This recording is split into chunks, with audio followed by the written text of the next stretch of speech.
السلام عليكم جميعا ورحمة الله وبركاته. أعوذ بالله السميع العليم من الشيطان اللعين الرجيم. بفضل الله بسم الله الرحمن الرحيم. الحمد لله رب العالمين بارئ الخلائق أجمعين باعث الأنبياء والمرسلين، والصلاة والسلام على سيدنا سيد الأنام وصفوة الأنبياء الكرام المحمود الأحمد أبي القاسم المصطفى محمد وعلى آله الطيبين الطاهرين، لا سيما بقية الله في الأراضين، وحجتي على العالمين الحجة ابن الحسن فداه أرواح العالمين. اللهم صل على علي بن موسى الرضا المرتضى الإمام التقي النقي، وحجتك على من فوق الأرض ومن تحت الثرى الصديق الشهيد، صلاة كثيرة تامة زاكية متواصلة متواترة مترادفة كأفضل ما صليت على أحد من أوليائك. اللهم كن لوليك الحجة ابن الحسن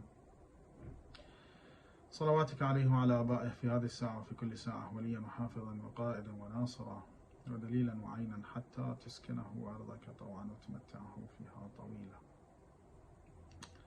Dear brothers and sisters, Assalamu alaikum jami'an wa rahmatullahi wa barakatuh. So, why we have unauthentic hadith? Because some people lied and some people fabricated hadiths. And actually in a narration in the book Usul al-Kafi, first volume, we have a narration by the commander of the faithful Ali ibn Abi Talib salamullahi alayhi, stating why people lie and why we have actually fabricated a hadith. The first reason that has been mentioned on that narration is that people used to lie deliberately on the Prophet. كثرت علي الكذابة. Too many people fabricated a hadith. الكاذبين الذين لا يأثمون بالكذب. They don't mind if they lie. They don't mind actually if they fabricate hadith. And actually Imam alayhi salam states, وهم من لبس فرو الغنم على حقيقة الذئب. They are hypocrites. They actually wore the clothes of a sheep on the reality of a wolf. لبسوا فرو الغنم على حقيقة الذئب. The second type, those who narrates narration and they don't deliberately lie, but they make mistake. Sometimes because they cannot actually comprehend what the Prophet said, they convey it wrongly. They didn't understand it well.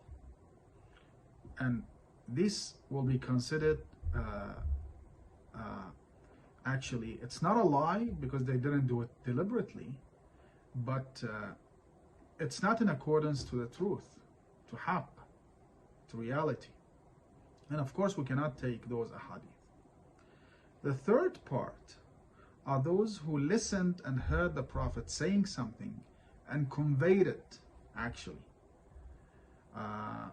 to whom they know. However, the Prophet brought something else. For instance, the Prophet told them that we are in peace process with mushrikeen, and they went to their villages and they told people there that the Prophet said that we are in peace process actually with mushrikeen. While when they went, the Prophet or the circumstances changed. When the Prophet saw the treason by the enemy, he decided by the order of Allah subhanahu wa ta'ala to enter a war with mushrikeen. So they are not a liar. They did not make any mistake.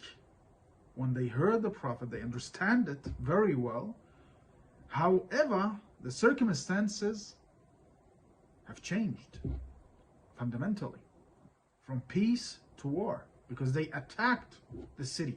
They killed innocent people. For instance, this is what has been mentioned in this riwayah, in this narration, Usul al-Kafi. First volume, page 64, volume number 1. And then the fourth actually type of people who convey the message of the Prophet, they are صادق مصدق خائف من الله وعلم كل شيء من المحكم إلى المتشابه. They actually are truthful. We can trust them. They are trustworthy. They understand what the Prophet said very well, and then convey it correctly without adding anything to it. Okay? And they are Ahlul Bayt alayhim salam. So the fourth people are Ahlul Bayt alayhim salam. And Ahlul Bayt alayhim salam, Imam Amir Mu'min, the commander of the faithful, is persuading people to go to them and to listen to the hadith of the Prophet. So, people come to Ahlul Bayt or go to Ahlul Bayt and listen to the hadith of the Prophet from them, because they know the hadith of the Prophet. As we have in interpretations of a verse of Allah in the Holy Quran, when Allah subhanahu wa ta'ala states, وَتَعِيَهَا أُذُنٌ وَاعِيَةٌ, ears can comprehend the messages of Allah. The Prophet told Ali ibn Abi Talib, the commander of the faithful, it's your ear. You can comprehend and understand what I say. You are incapable of understanding what I say, what Allah subhanahu wa ta'ala states and says. So the message that we receive from Ahlul Bayt, when they want to convey the message of the Prophet, is very accurate. It's the latest message. It's the best message. So if we have Ahlul Bayt alayhim salam, why should we go actually to other sects, to other people, even if they have actually some of the truth? We don't say that all companions of the Prophet were liars. No, we don't say that. But do we need actually to go to those who did not follow Ahlul Bayt alayhim salam to receive a hadith of Rasulullah of them? No, we don't need to do that, because we have the best of the best. We have the hadith of the Prophet from Ahlul Bayt alayhim salam, who used to live with the Prophet, who used to understand fully what the Prophet used to say. And that's why some of Ahlul Bayt's companions used to go to them and ask them, is everything that, can we say that, can we claim that whatever other sects, companions of the Prophet, used to say is invalid and incorrect? Ahlul Bayt used to say no. When in Bihar al-Anwar volume 2, I believe page 314, hadith number 2, when the narrator asked Imam Sadiq alayhi salam, عند العامة من أحاديث رسول الله شيء يصح? Do they have anything that is correct from the Prophet, that is authentic from the Prophet? Imam replied, نعم إن رسول الله أنال وأنال. Yes, of course. The Prophet gave them and gave everyone. إن رسول الله أنال وأنال. When Imam Bakr alayhi salam states in another hadith, إن رسول الله أنال في الناس وأنال وأنال. However, وإن أهل البيت معاقل العلم وأبواب الحكم وضياء الأمر. However, we أهل البيت عليهم السلام, if you want the correct thing without having any doubt about it, you have to come to us. In other words, of course, the Prophet used to have too many speeches. Too many liars lied upon the Prophet. However, some of the Prophet's companions used to have some correct message of the Prophet. But do we need to go to them? No, we don't need. Why? Because we have Ahlul Bayt. That's why Imam Baqir Islam states, وَإِنَّا أَهْلَ الْبَيْتِ مَعَاقِلُ الْعِلْمِ, that the knowledge of the Prophet is with us. وَأَبْوَابُ الْحُكْمِ, we are doors of verdicts of the Prophets. وَضِيَاءُ الْأَمْرِ, we are the Amr, which is glorified. It's very clear. Our messages are very clear.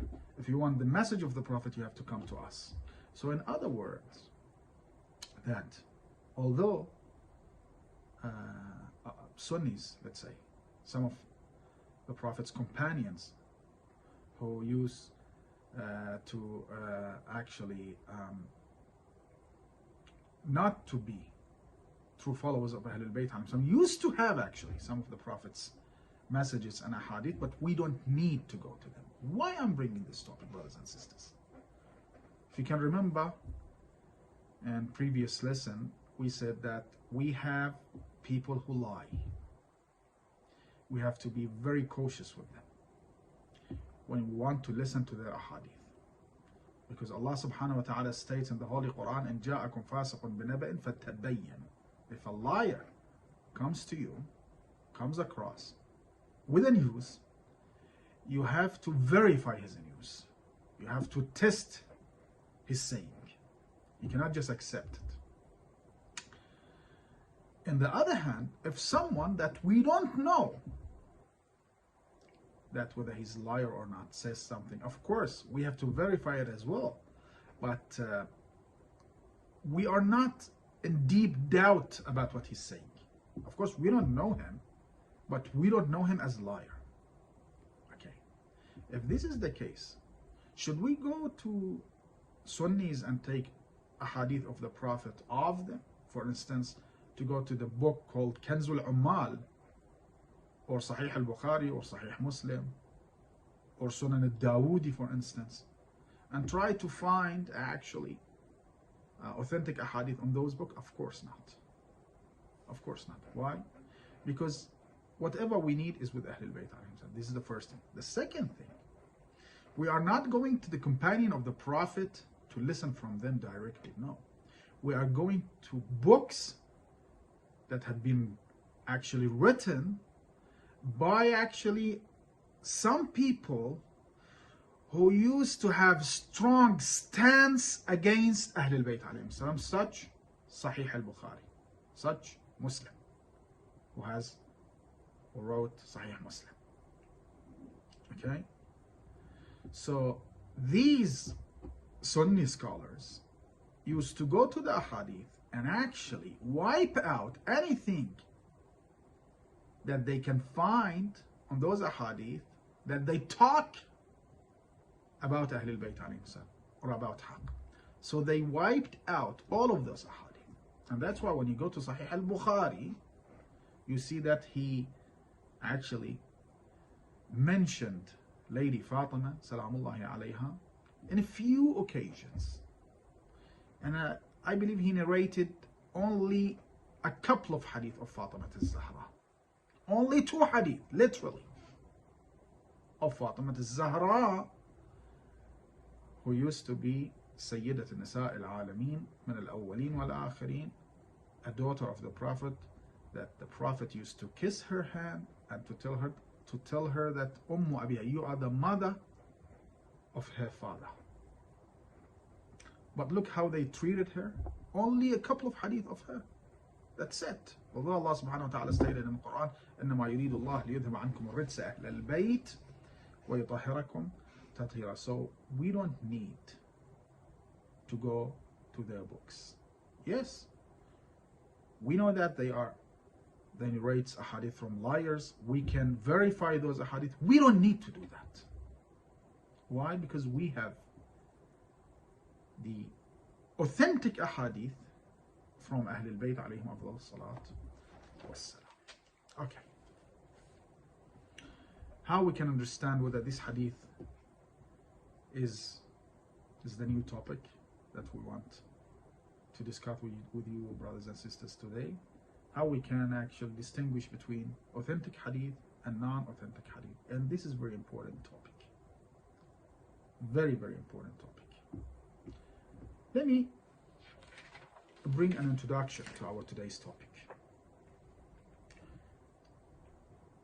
Ahlul Bayt alayhim salam did not actually want to make people who knows companions of the prophets or narrators of ahadith, so-called rijaliyin, those who know actually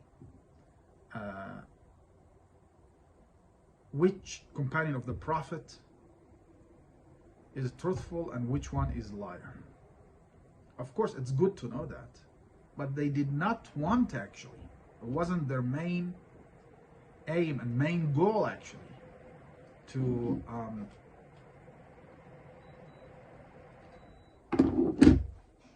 actually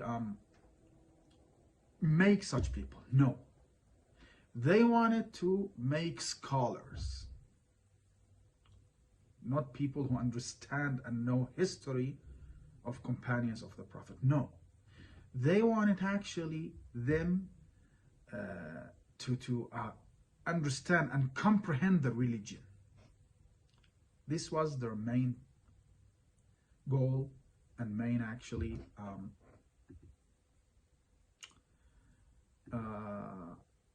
yes, their main goal actually. Let me just try to fix something in the video if I can. Probably you've got a poor connection and lagging picture, aren't you, brothers and sisters?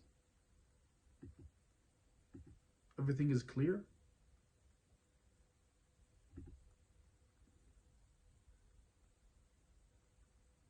Okay. Okay.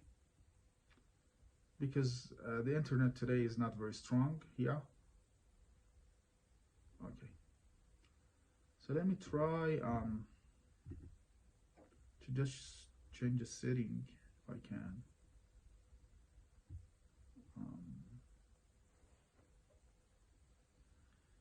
Ya Allah. I just can find the resolution.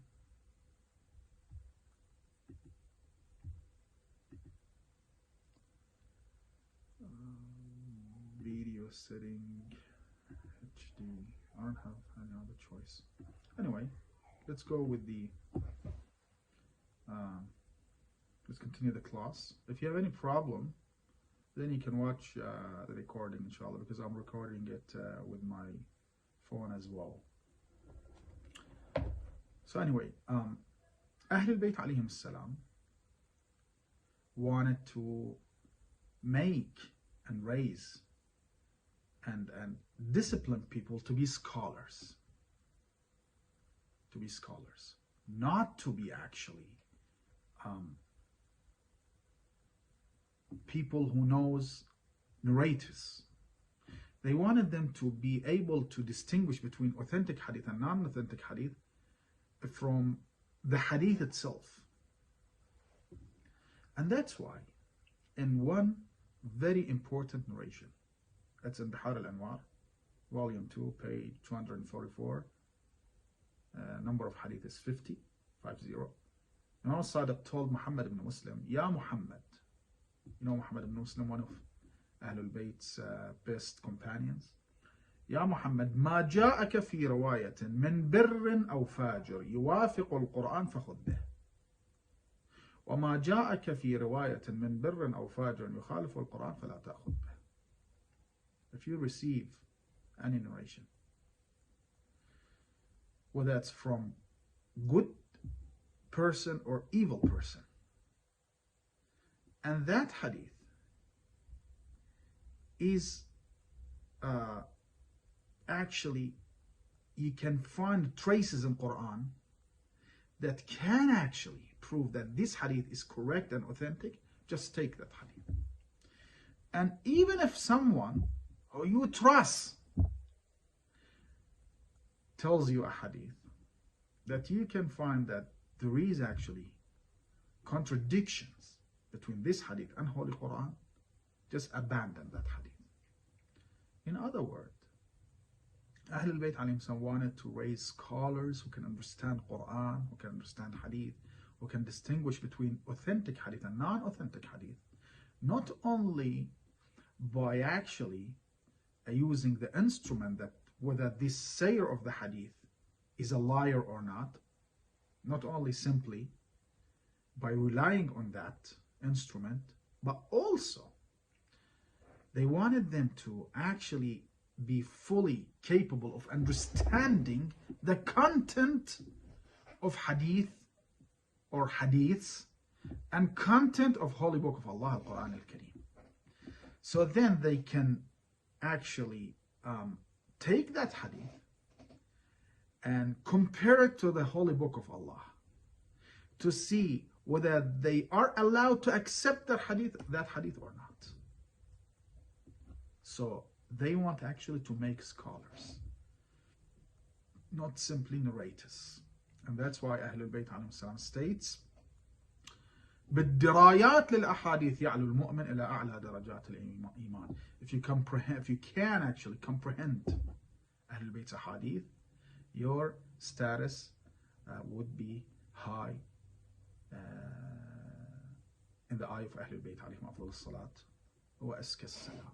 So, what I want to say is to reject hadith or to accept hadith, to distinguish between authentic hadith and non-authentic hadith, we need to be able to understand the Holy Book of Allah, Al-Quran Al-Kareem. And to understand Al-Quran Al-Kareem, we need to understand it through the channel of Ahlul Bayt alayhim salam. Through Ahlul Bayt alayhim salam, authentic sayings.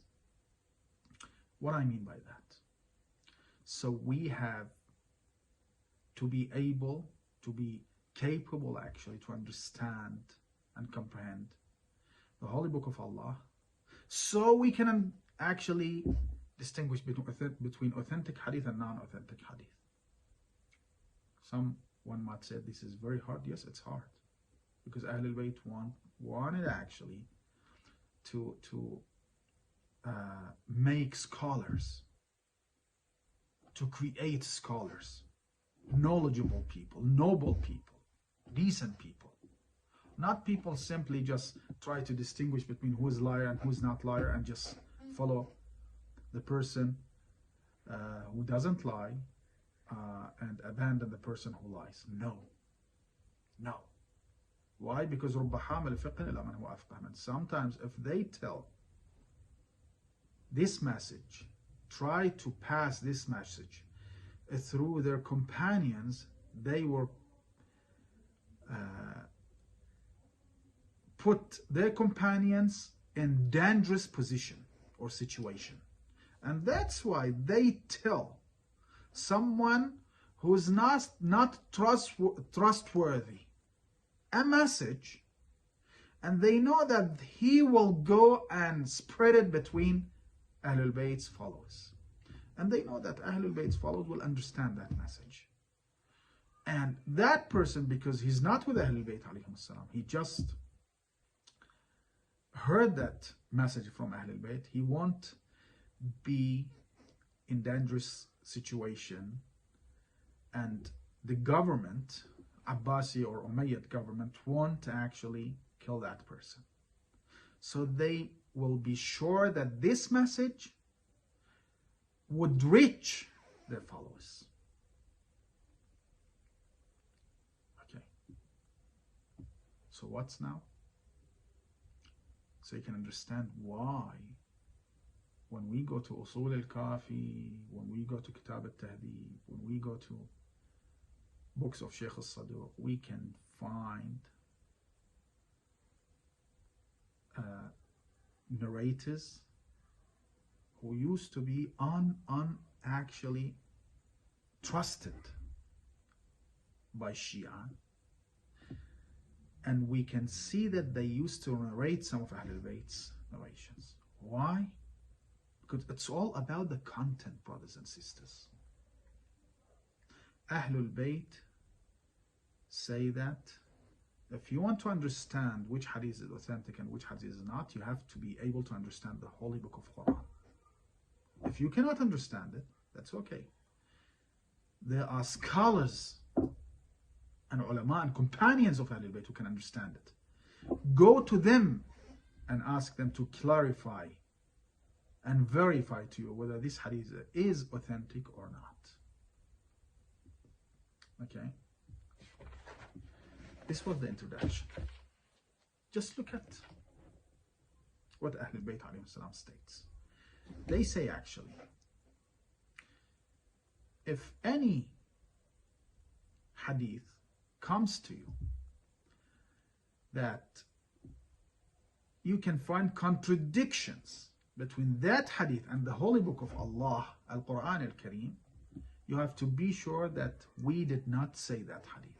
It's fabricated hadith. Look at this narration in Bihar al-Anwar, page 200 and volume 2, 249 actually. Yes. Hadith number 62. Yeah. Yunus ibn Abd al-Rahman states, and بعض أصحابنا asked, some of our companions asked Al-Imam As-Sadiq alayhi salatu wassalam. And I was there when they asked him. فقال له يا أبا محمد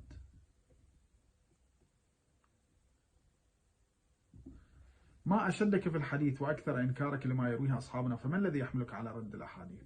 Yes, some people told Yunus ibn Abd al-Rahman that we can see that you don't accept any hadith. So any hadith that you hear, sometimes you try to verify that hadith without accepting it. Why? Why you're doing so? And Yunus ibn Abd al-Rahman, who used to be close to Ahlul Bayt, replied that حدثني هشام ibn al-Hakam. I've heard Hisham ibn al-Hakam, one of Imam Sadiq's great companions, saying that he heard Imam Sadiq alayhi salam states, لا تقبلوا علينا حديثا إلا ما وافق القرآن والسنة أو تجدون معه شاهدا من أحاديثنا المتقدمة فإن المغيرة بن سعيد لعنه الله دس في كتب أصحاب أبي أحاديث لم يحدث بها أبي. Do not accept anything that you hear unless if you verify it. Why? Because Imam Sadiq says Mughayra ibn Sa'id actually has put too many fabricated hadith, okay, in my father's book. يعني Imam al-Baqir salam Allah alayhi. He meant Imam al-Baqir. He has put too many fabricated hadith in my father's book that my father did not say those hadith. And that's why you have actually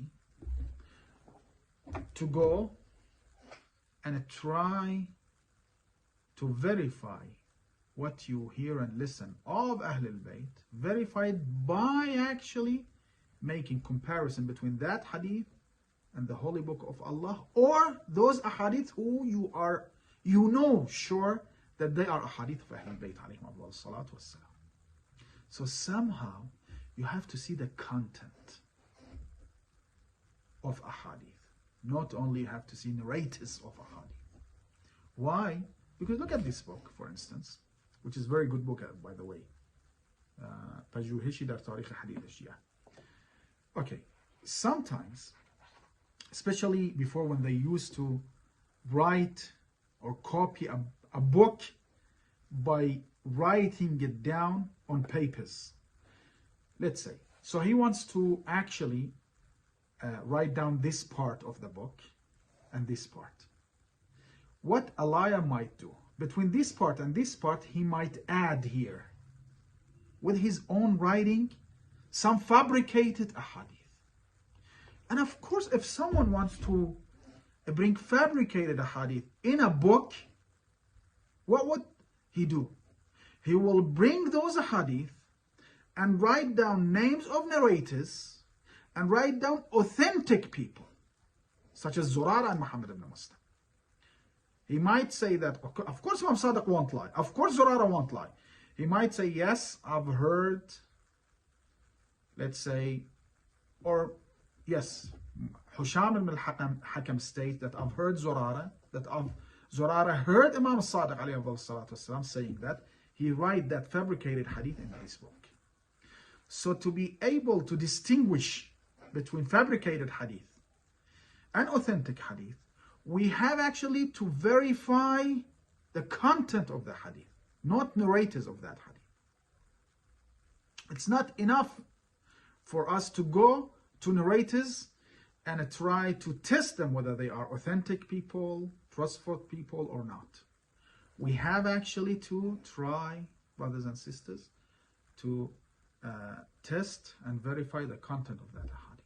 And that's why Ahlul Bayt alayhi salam states, now it's your job.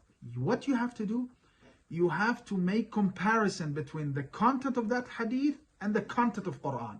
And the content of a hadith of the Prophet that we know that they are 100%, we are 100% sure that they are authentic, or a hadith of Ahlul Bayt that we are 100% sure that they are authentic. If it's similar to those ahadith or the Quran, we can be sure that this hadith is from Ahlul Bayt alayhim salam. Otherwise, we will be in deep doubt about that hadith. Okay.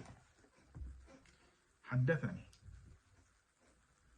هشام بن الحكم يقول لا تقبلوا علينا حديثا إلا ما وافق القرآن والسنة أو تجدون معه شاذا من أحاديثنا المقدمة. You have to make comparison between that hadith and ahadith and Quran and that hadith and our previous ahadith. Why? Because Mughayra ibn Sa'id has put too many fabricated ahadith in my father's book. فاتقوا الله. Fear God.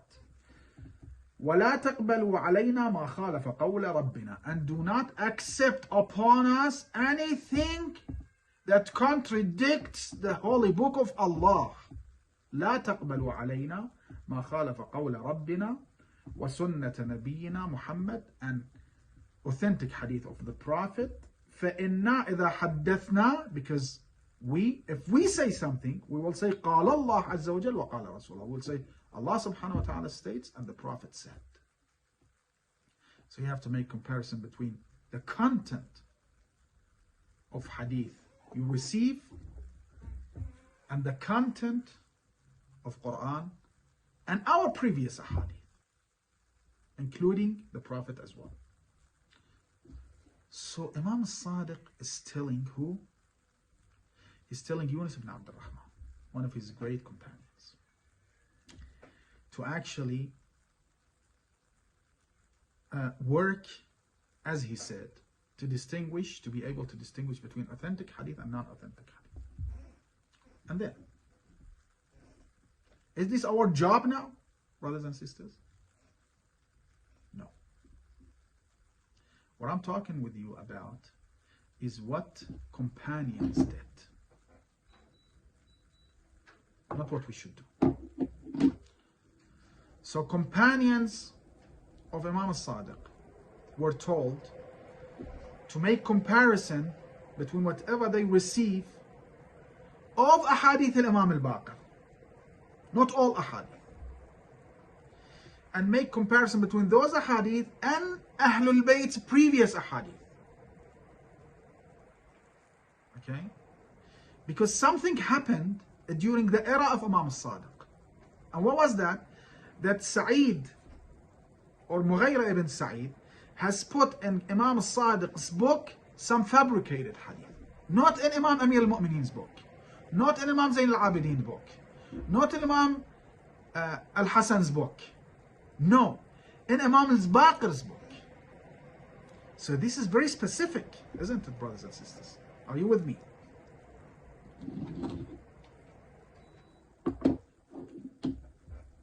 Yes? Correct. So is this our job now? No. They did the job. They distinguished between fabricated hadith and authentic hadith already. Our hadith in our books have been tested. Our hadith in our book have been verified. not only by Ahlul Bayt's companion, not only by writers of Al-Kafi or writers of Tahdhib and etc. Not by Ahlul Bayt themselves as well. And then Yunus states, وافيت العراق, I went to Iraq. فوجدت بها قطعة من أصحاب أبي جعفر ووجدت أصحاب أبي عبد الله متوافرين. When I found some of Imam al-Baqir's companions and some of Imam al-Sadiq's companions, فسمعت منهم, I've heard and listened from them, I took their books, and then I took that book to Al-Imam al-Rida, Ali ibn Musa al-Rida, salamullahi alayhi. I took those books to Imam al-Rida. فأنكر منها أحاديث كثيرة أن يكون من أحاديث أبي عبد الله. I took, let's say, 2, 3, okay, books to Imam al-Rida. I gave those books to Imam al-Rida. Imam al-Rida opened those books and started to see their hadith. It's a hadith. When he stated, this hadith is not from my grandfather Imam Sadiq. This hadith is fabricated. This hadith is okay. فأنكر منها أحاديث كثيرة. So Imam al-Rida himself distinguished between authentic hadith and fabricated hadith. So after what Imam al-Rida did, do we not need to go to the same book and try to distinguish between fabricated hadith and authentic hadith? I'd like you to answer me. Do we need to go or not? Why? Because Imam al-Rida did that. Exactly. Because companions did that. Exactly. So what if someone says, no, I have to go and do it? He's making a mistake. He's wasting his time. Because he's not going to be more accurate than Imam al-Rida himself. Or more than Yunus ibn Abdul Rahman. Would you be more accurate than them? No, of course not. فأنكر منها أحاديث كثيرة أن يكون من أحاديث أبي عبد الله. وقال لي, then Imam al-Rida stated, أن أبا الخطاب كذب على أبي عبد الله. Someone else, not Al-Mughira ibn Sa'id. Abu al-Khattab used to be a liar in the era of Imam al-Sadiq, who used to lie upon Imam al-Sadiq. كذب على الإمام الصادق. لعن الله أبا الخطاب وكذب على أصحاب أبي. الخطاب يدسون هذه الأحاديث إلى يومنا هذا في أصحاب في كتب أصحاب أبي. فلا تقبلوا عنه. Okay? They still are doing that. So this book, we don't need to do it. We don't need to try to verify which hadith is correct and which hadith is incorrect, because Imam al-Rida alayhi salam already did. But let's say back then, of course, people used to go to Ahlul Bayt, people used to write down books, and Imam al-Rida stated, still people are doing that. So I will give you an instrument that you can use to distinguish between authentic hadith and fabricated hadith.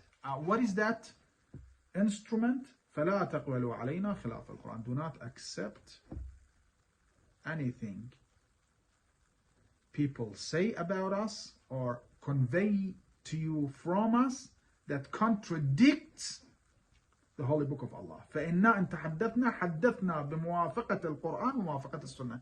Because if we say something, we will say it correctly. It should be in accordance to Quran. It should be in accordance to our previous ahadith. إنا عن الله وعن رسوله نحدث. We say that Allah stated, the Prophet stated, ولا نقول قال فلان وفلان. We don't say that this person, this companion, Ibn Abbas said that. I don't know. I'm not saying that. I'm not condemning Ibn Abbas. But Ibn Abbas, if he has anything correct, is from Ali ibn Abi Talib, salamullahi alayhi. We don't say Anas ibn Malik said. We don't say what, I don't know, Abu Huraira states. No. We say the Prophet said and Allah subhanahu wa ta'ala stated. We don't say, because if we bring other people's sayings, we will be bringing actually to Islam contradicted information. فيتناقض كلامنا. Why? Because إن كلام آخرنا مثل كلام أولنا. What our latest Imam states, it's going to be very same to what the first Imam stated. إن كلام آخرنا مثل كلام أولنا وكلام أولنا مصدق لكلام آخرنا. And what Amir al-Mu'mineen alayhi salam stated actually it will be exactly like what Imam al-Rida or what Imam al-Mahdi alayhi salatu wassalam said or will say. وَإِذَا أَتَاكُمْ مَنْ يُحَدِّثُكُمْ بِخِلَافِ ذَلِكَ فَرُدُّوهُ عَلَيْهِ. If someone comes to you and tells you that I've listened this and listened that, and it's not in accordance to Quran, it's not in accordance to Ahlul Bayt, previous ahadith, and it's not in accordance to what we are sure it's authentic, do not accept it. وَقُولُوا أَن تَعْلَمُوا مَا جِئْتُ بِهِ. Okay, you know what you said, we're not going to follow you. فَإِنَّ مَعَ كُلِّ قَوْلٍ مِنَّا حَقِيقَةً وَعَلَيْهِ نُورٌ. Because whatever we state and we say, it got light in it. You can find the truthness of our saying easily. You can find it. وعليه نور فما لا حقيقة معه ولا نور عليه فذلك قول الشيطان. If you find something that you can find that it doesn't have any light in it, okay, it seems that this is fabricated. It's not in accordance to Holy Book of Allah. It's not in accordance to what Ahlul Bayt alayhim salam stated before. Do not accept that. And this is the saying of Shaitan. Of course, we have to continue this very important topic in our next lesson. Bihawlillah wa quwwatah. Allow me to take some questions. May Allah protect all of you. Alaykum assalam wa rahmatullah, Brother Muhammad. Thank you as well. There are some hadiths that contradict other hadiths, and these are in Shia books. How can one choose between these authentic hadiths? I will talk about that as well. A hadith, especially in jurisprudential ahadith, that they might contradict each other. I will talk about that as well, inshallah. Not in our next session, but we have to discuss that as well. Many hadiths on the subject of prophecy and the history of the prophets are contradictory. We have to see examples, Brother Muhammad. I have to see, probably, because sometimes we can combine between those ahadith. We might be able to understand them without seeing any contradictions between them. So we have to be very accurate in our judging, brothers and sisters. When we want to judge a hadith, we have to be very accurate, we have to be very knowledgeable to be able to judge a hadith. In the previous session, you mentioned this news as one of the historical lies. The story of Aisha and teaching ghusl to non-mahram man. Is this news really a lie? No, what I say that, I don't know actually whether it's lie or not.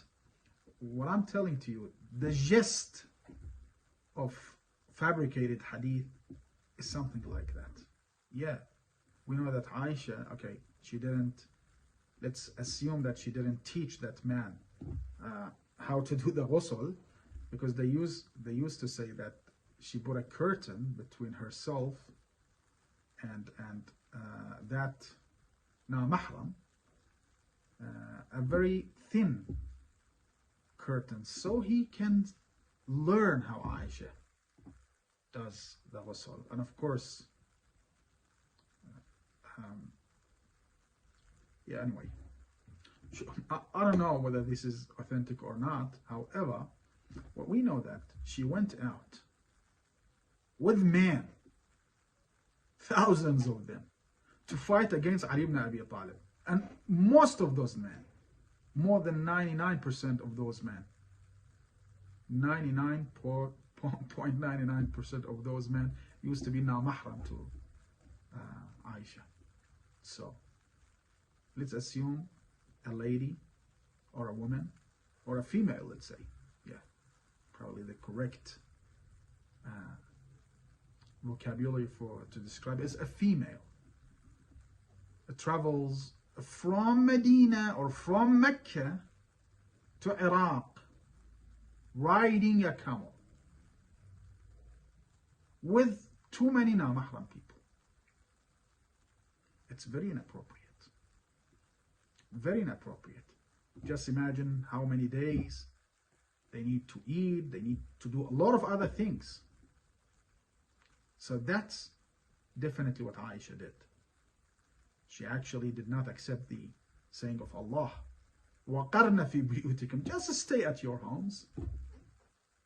وَلَا تَبَرَّجْنَ تَبَرُّجَ الْجَاهِلِيَّةِ, do not rise wars against Khalifa of Allah as previous females did. When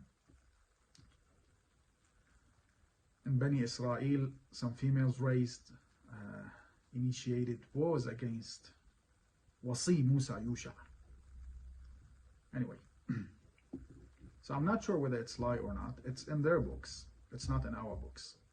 So because it's not in our books, we are not allowed to accept that. Yes, we say, okay, she raised war against Ahlul Bayt alayhim salam and against Amir Mu'mineen, and that's why we curse her. When they say, okay, why you curse her, we say, okay, you have in your books things like that about her. Just go and look at your books. So I'm not saying that whether it's authentic or not authentic. Maybe she did. I don't know. But this definitely will prove that even Sunnis don't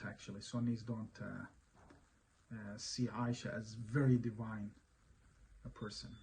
Alaykum salam wa rahmatullah, sister.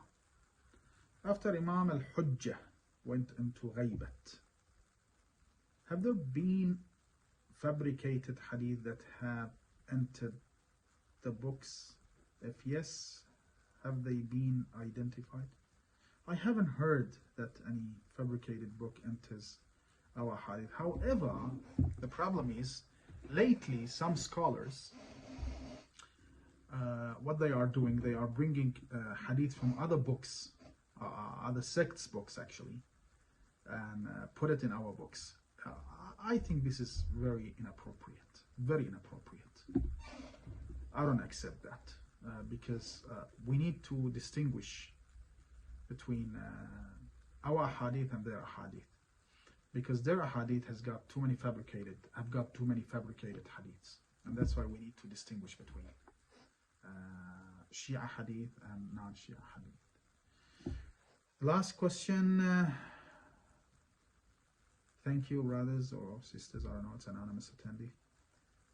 How can one match a hadith with the Quran for authentications when we use hadith itself to interpret and understand the Quran?